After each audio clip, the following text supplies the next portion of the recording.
Kunnioitetut viime sotiemme veteraanit, hyvät Ylivieskan sotaveteraanilaulajat.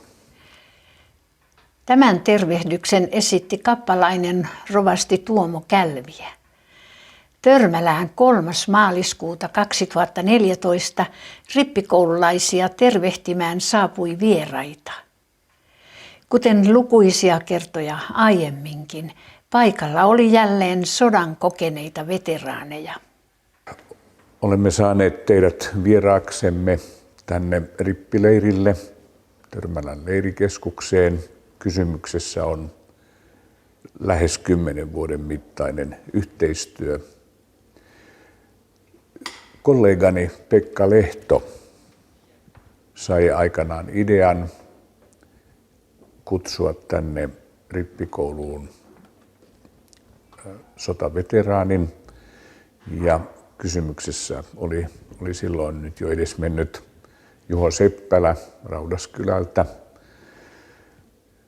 Kun hän kertoi, kollegani Pekka Lehto, tästä onnistuneesta vierailusta, minäkin innostuin sitten vähän myöhemmin tästä samasta asiasta ja kutsuin naapurini Taito Löfbakan, jonka kanssa sitten 5 vuoden ajan yhteistyötä tehtiin, ja hän vieraili peräkkäisesti 10 minun rippileirilläni, jossa olin itse ohjaajana. Pian sen jälkeen sitten tähän yhteistyöhön tulitte mukaan te veteraanilaulajat. Tiedossani ei ole mitään muuta seurakuntaa, missä näin hienolla ja arvokkaalla tavalla tämä vierailu ja yhteistyö seurakunnan ja sotaveteraanien ja nimenomaan rippikoulutyön kesken toimisi näin kiitettävällä tavalla. Minä toivon, että tämä yhteistyö saisi jatkoa. Se, mitä te kerrotte omista kokemuksistanne näille nuorille, niin tekee heihin lähtemättömän vaikutuksen.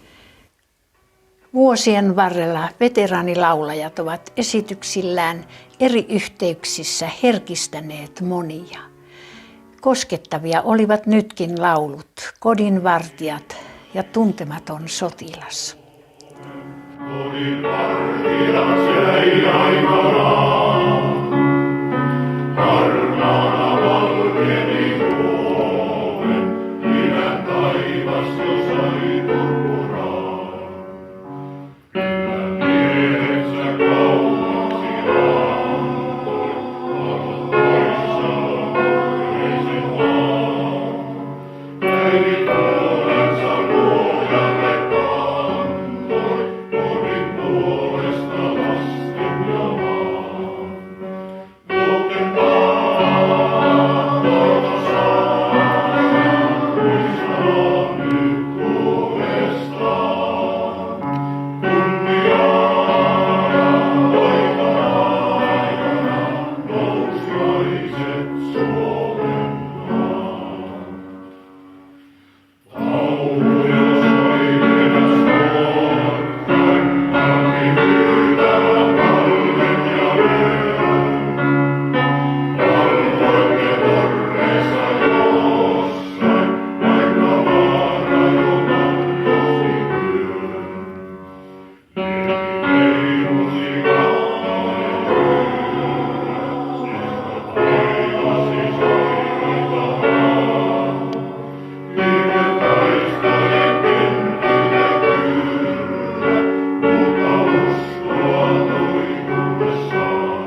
Madeleine Stenmark. Minkä ikäisenä jouduit lähtemään sotaan, entä pelottiko sinua olla sodassa? Veteraaneille nuorten joukosta esitettiin useita kysymyksiä, joista ensimmäinen osoitettiin laulajiin Alavieskasta osallistuvalle Kalervo Aniakselle. Anias oli 18-vuotias jouduttuaan sotaan. Hänen kohdallaan aktiivista isänmaan puolustamista kesti 3 vuotta. Tykistössä hän joutui vastaamaan suuntaamisesta. Huomasin virheen heti kun olin ammuttanut 10 laukausta vikasuuntaan. Tästä seurasi valtava itsesyytös, että menikö ne ammukset omiin joukkoihin. Kuinka monta aseveljää. Myöskin, että kuinka monta orpolasta tämä minun virheeni aiheutti.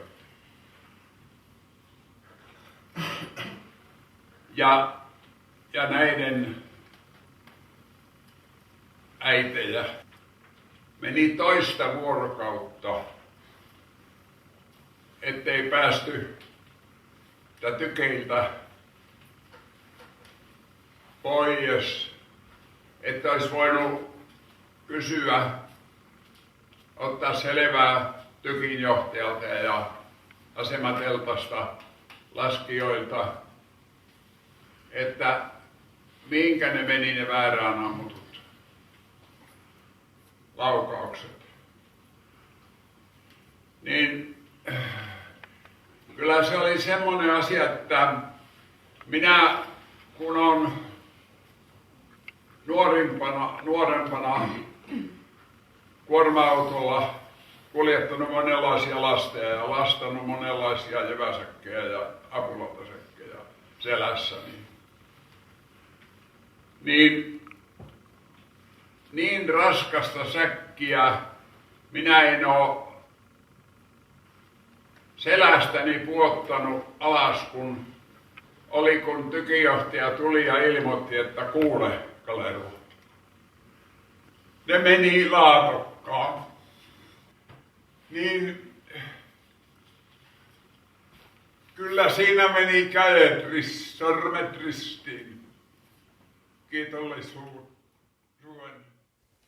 Näin vapauduin elämäni raskaimmasta taakasta, totesi Anias liikuttuneena. Tämän kertoa sitten nyt teille, että vastauksena siihen, että pelottiko. Juho Järvenpää, millaista oli juoksuhaudoissa? Ei ne mullekaan ollut outoja, mutta se, että vaikka ammunta meni tuolta ylältä, siellä kun oli riittävän matalalla, niin ei ne osunut päähän. Ja sillä tavalla, että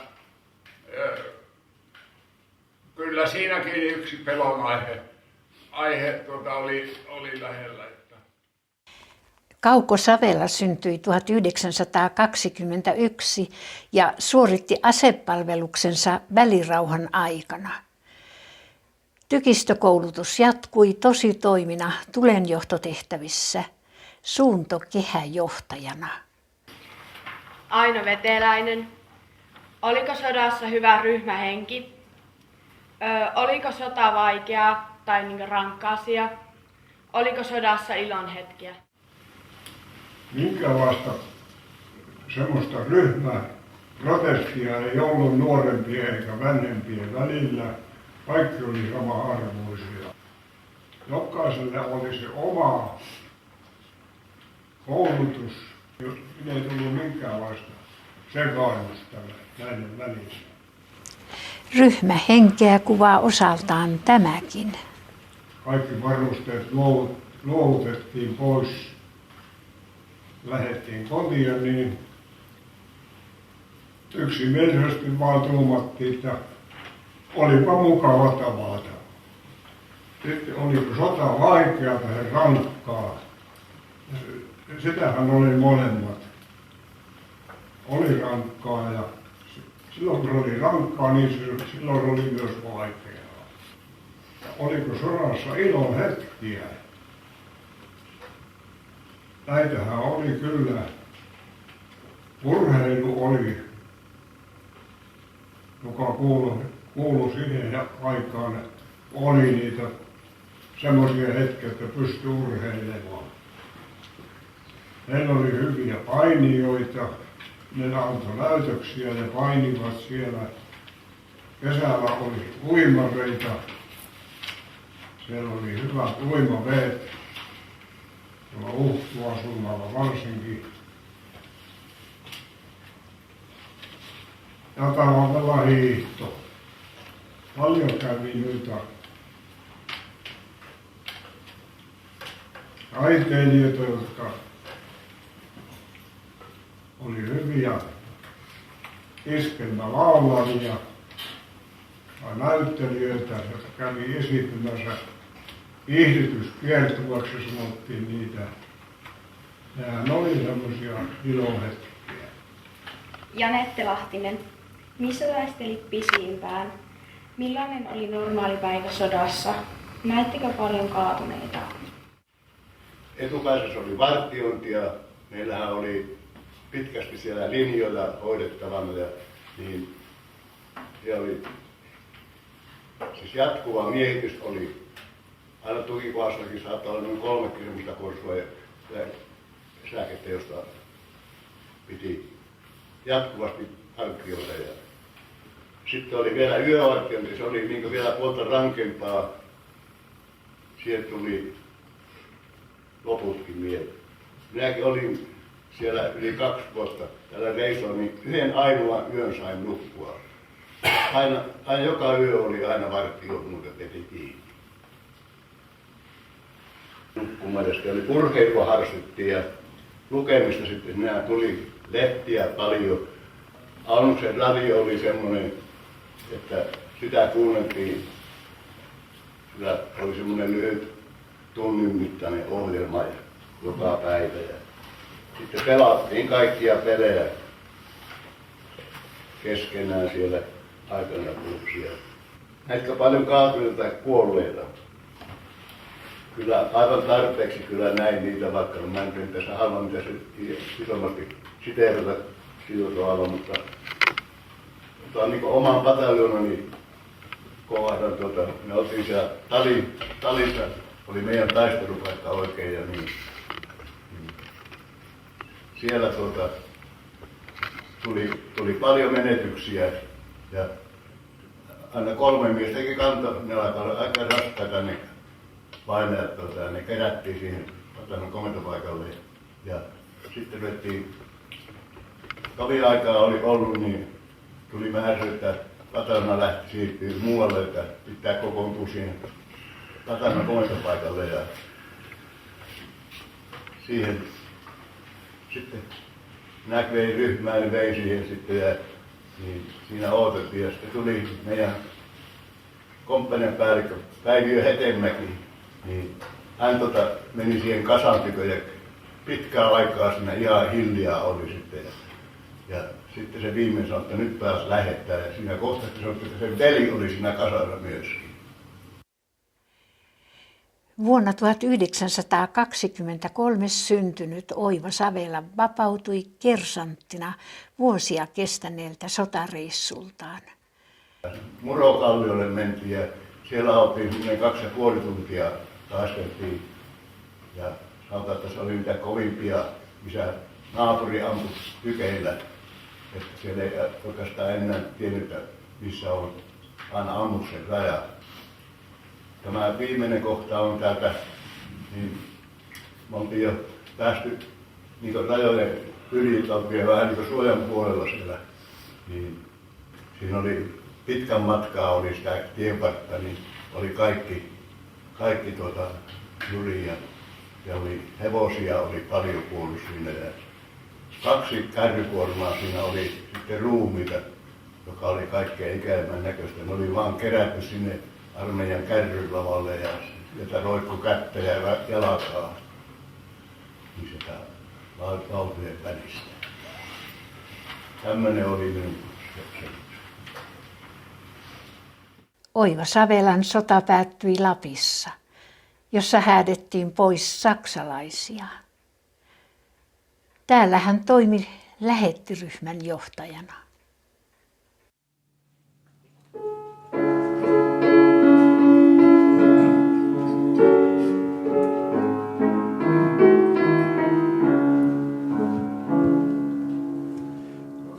Muistat sen hetken vielä illalla, kun käskyn sain reserviin.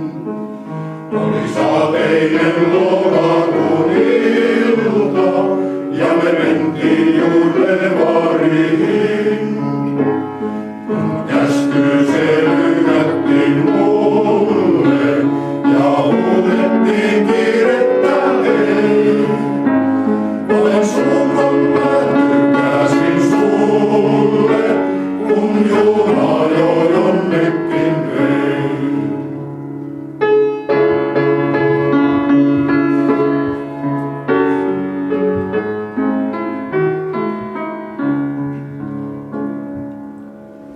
Me tulimme näin kannakselle, oli esämme Karjalan maa. Ja kapteeni selitti meille, tätä pojat te puolustakaa. Me korsuihin vedimme lumme, ja taonsi pistimme niin. Ja usein saimme navelumme, tuo tyttö kun jäi siviiliin. Vaan usein saimme navelumme, tuo tyttö kun jäi siviiliin.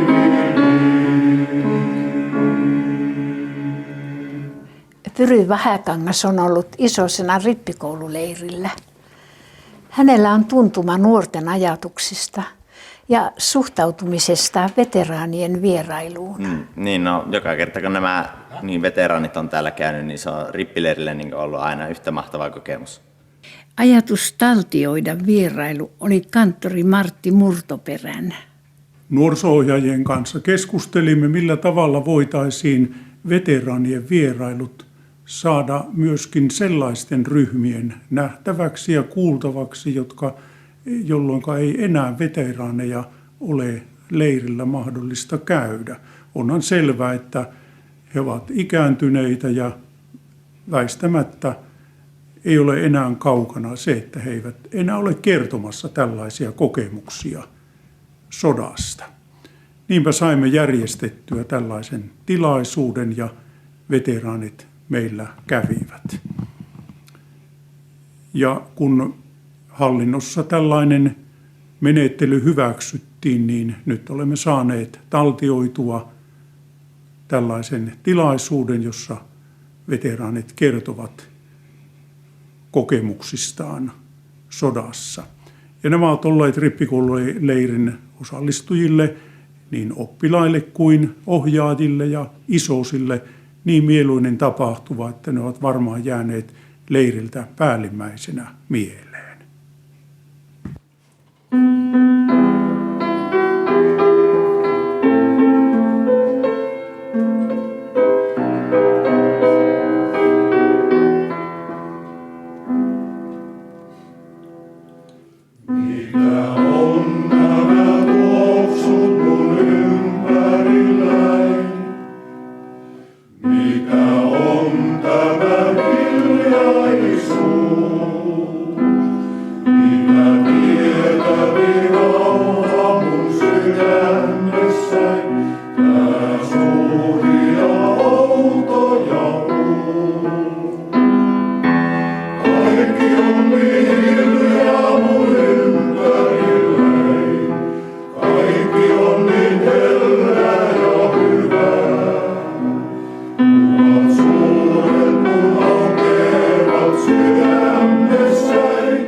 Laulutuokion jälkeen vastaajaksi nousi Veikko Leppilampi.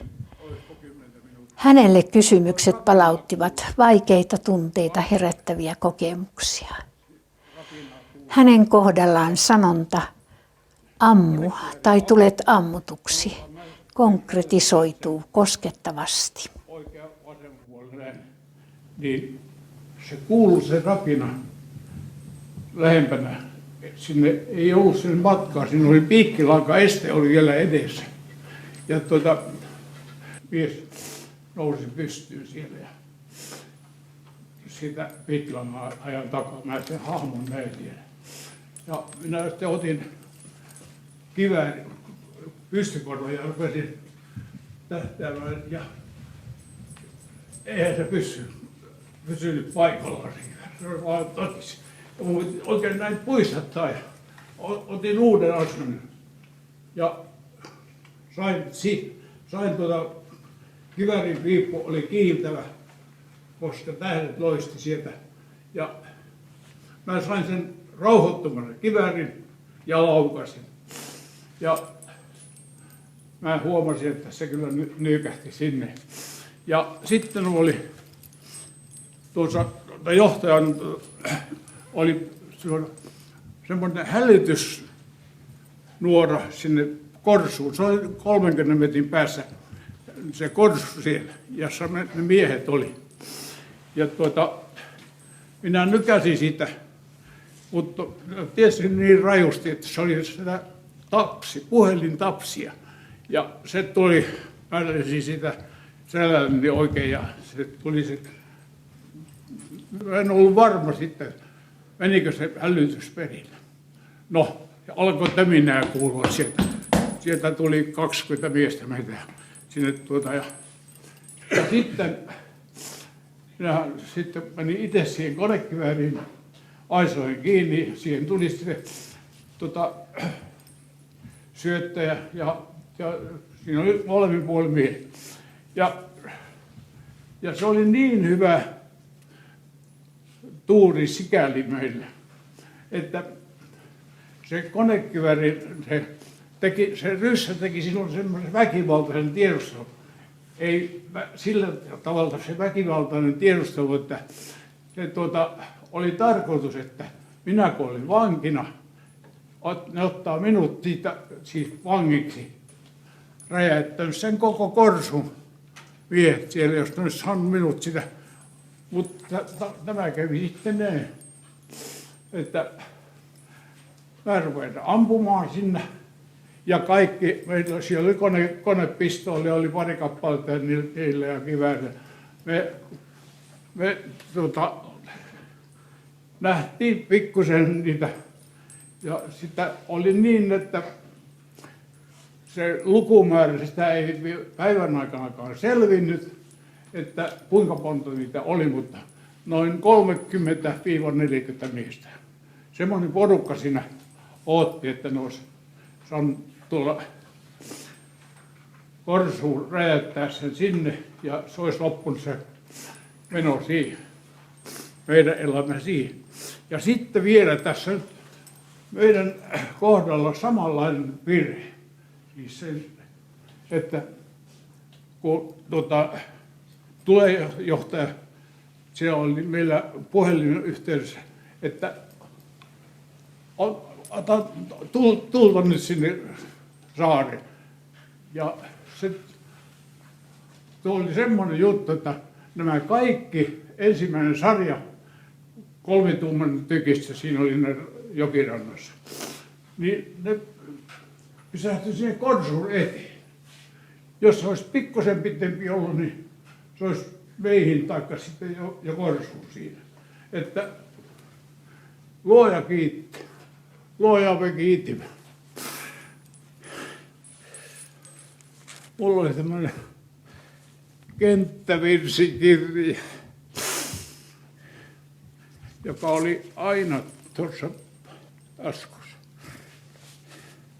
Minä sanoin sitten niin, että nyt otetaan se kenttävirsikirja.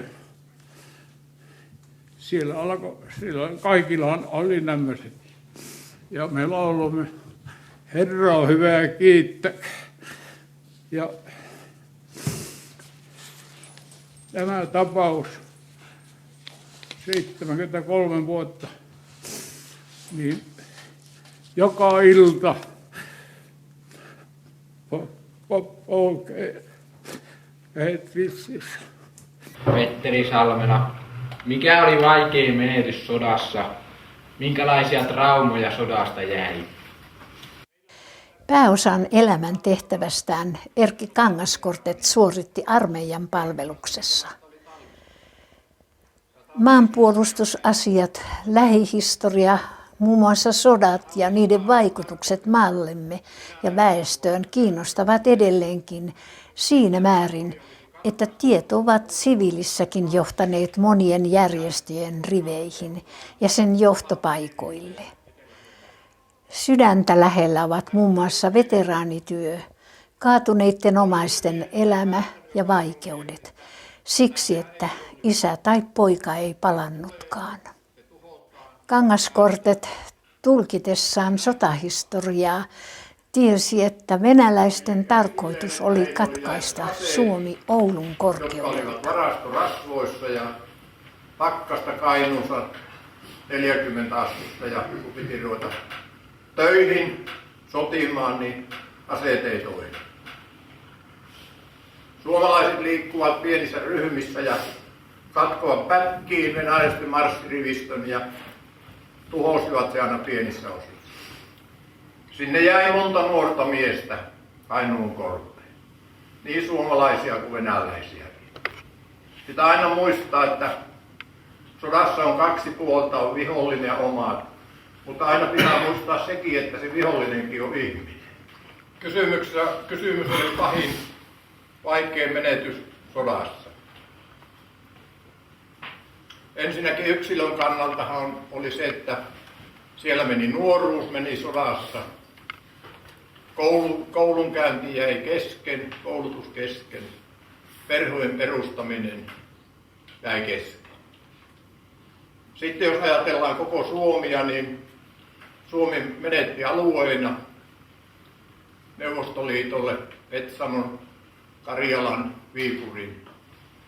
Ja kun talvisota loppui, julistettiin rauha, Suomessa oli suruliputus, ihmisillä surunauhat käsissä, oli rauhaehdot, oli koulu. Sitten henkilötasolla meitä on tässä 2 sotaorpoa, Veikko tässä kameran takana ja minä täällä kamera edessä. Meille se on merkinnyt sitä, että meillä ei ole ollut isää. Ei ole ollut isämallia, joka on opettanut, miten tehdään jokin työ. Ei ole voinut mennä kysymään, että neuvo minua, miten tämä tehdään. Sitten äiti tietenkin oli sotaleski. Sotaleskien tapahtumat, johon tämmöinen pikkupoika otettiin mukaan, niin siellä aina ihmetteli, että miksi ne itkevät siihen. Tietenkin isompana, kun tässä on 75 täytettynä, niin tulee nämä asiat uudelleen käsittelyyn. Ja ei mitään semmoista katkeruutta, että miksi minun isä kaatui siellä, miksi tuo naapuri isä kaatui. Vaan tämä on ollut heidän kohta. Tärkein, mitä me olemme tekemässä, että Suomen valtio tunnustaa meidät valtiosotaorvoiksi. Silloin kun miehet lähtivät sotaan, niin luvattiin, että kaikista pidetään huolta. Leskistä, orvoista, rintamalta palavista miehistä. Ja tätä meidän mielestä ei ainakaan meidän kohdalla ole toteutunut. Ajatellaan teitä rippikoulutyttöjä, jos nyt teidät määrättäisiin tämmöiseen kaatuneiden evakuointikeskukseen. Sinne tulee päivällä, yöllä, illalla, koko ajan tulee vainajia. Erilaisessa kunnossa. Ja teidän pitää ne laittaa, arkuttaa, pestä, pukea. Niin sen voitte kuvitella, minkälaista se on ollut nuoren naisen kohdalla.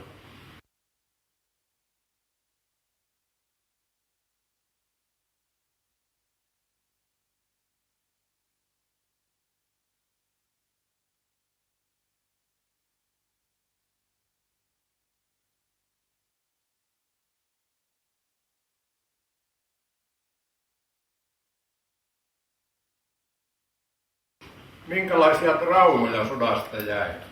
Psyykkinen kunto horjuu.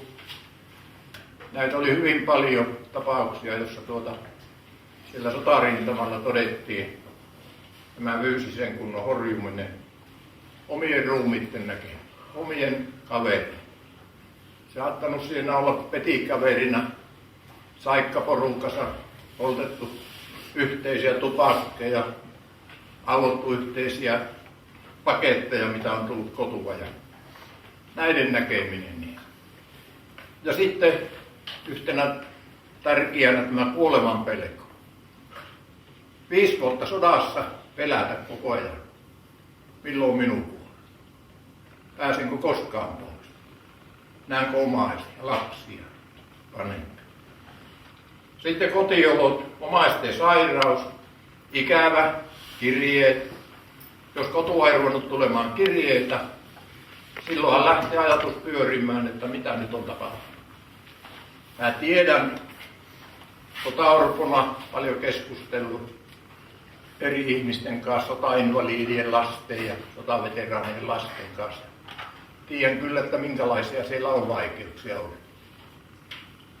Monet on hyvin rajuja ja on johtaneet siihen, että on tullut perheen hajoaminen, on tullut jo sitten vakavempaa, että siellä on perheelle sitten tuotettu sitä viimeistä vahinkoa, eli on käytetty joko ampuma-asetta tai terästä. Mutta varmasti on vaikuttanut. Jokainen, joka on sodassa ollut, niin aivan varmasti se on vaikuttanut jollakin tavalla.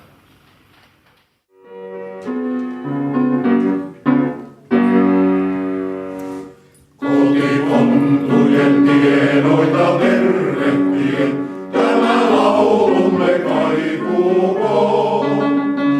Yli peltojen, metten ja tunturien, aina Hangosta Petsamoon. Sama kaiku on askelten,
vuodet jäädä saa. Mitä lienee nyt aarteita Suomessa, toki kallein on vapaus. Täällä on suorana seistä ja kaatua, joka miehellä oikeus. Siis ne lapset ja vanhukset, ja te äidit ja morsiamme, niin kauan teillä on suojattu mies, kun on pystyssä yksikin mies. Siis ne lapset ja vanhukset, ja te äidit ja morsiamme, niin kauan teillä on suojattu mies, kun on pystyssä yksikin mies.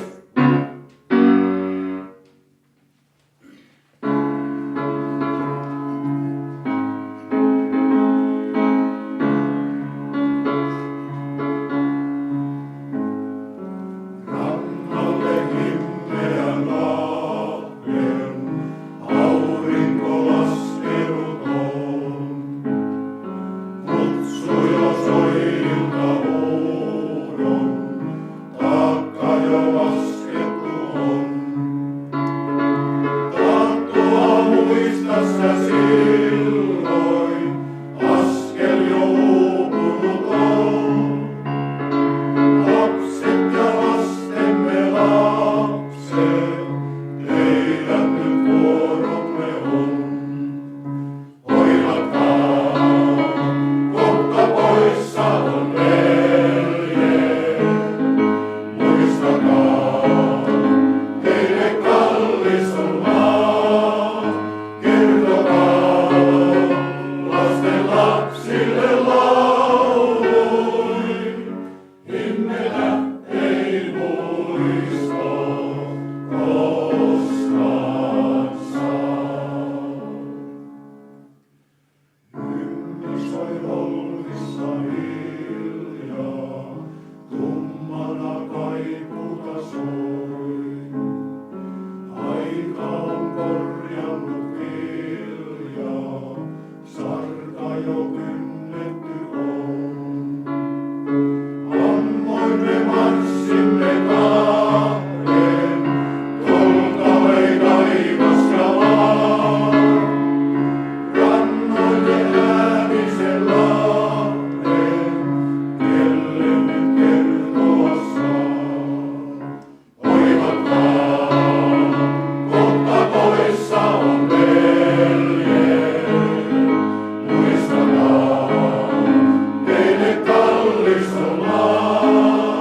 Kertokaa lasten lapsille lauluin. Himmeä ei muista koskaan saa. Naineissa laatokan mahtiin, kahlita kenkään ei voi. Veljet sen rantoja vahtii, konsa on koittava koi. Ylvänä Karjalan heimo, tuskansa kantanut on. Maaäiti suojansa sulkee, vartija poissa jo on. Hoivatkaa, kohta poissa on velje. Muistakaa, teille kallis on maa. Kertokaa lasten lapsille lauluin. Himmeä ei muista koskaan saa.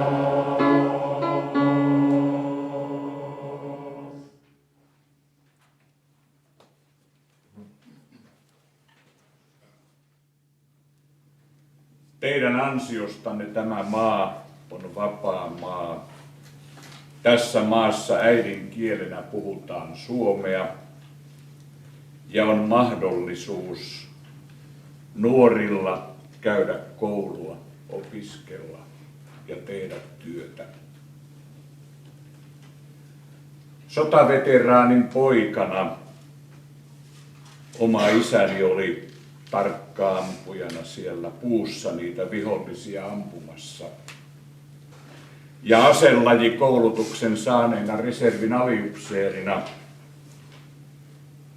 minä edustan sukupolvea, joka tuntee suurta kiitollisuutta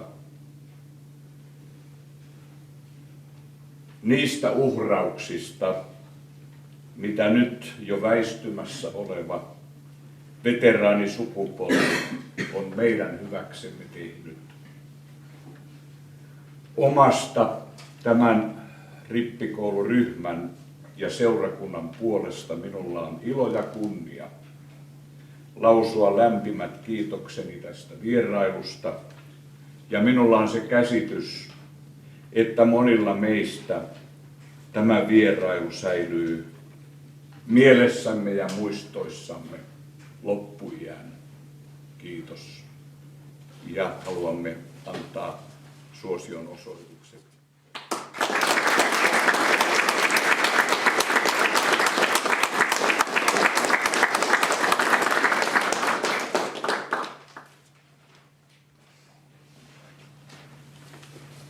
Kiitoksia ja Taito Lehpakan sanoin lippu korkealle. Kiitoksia.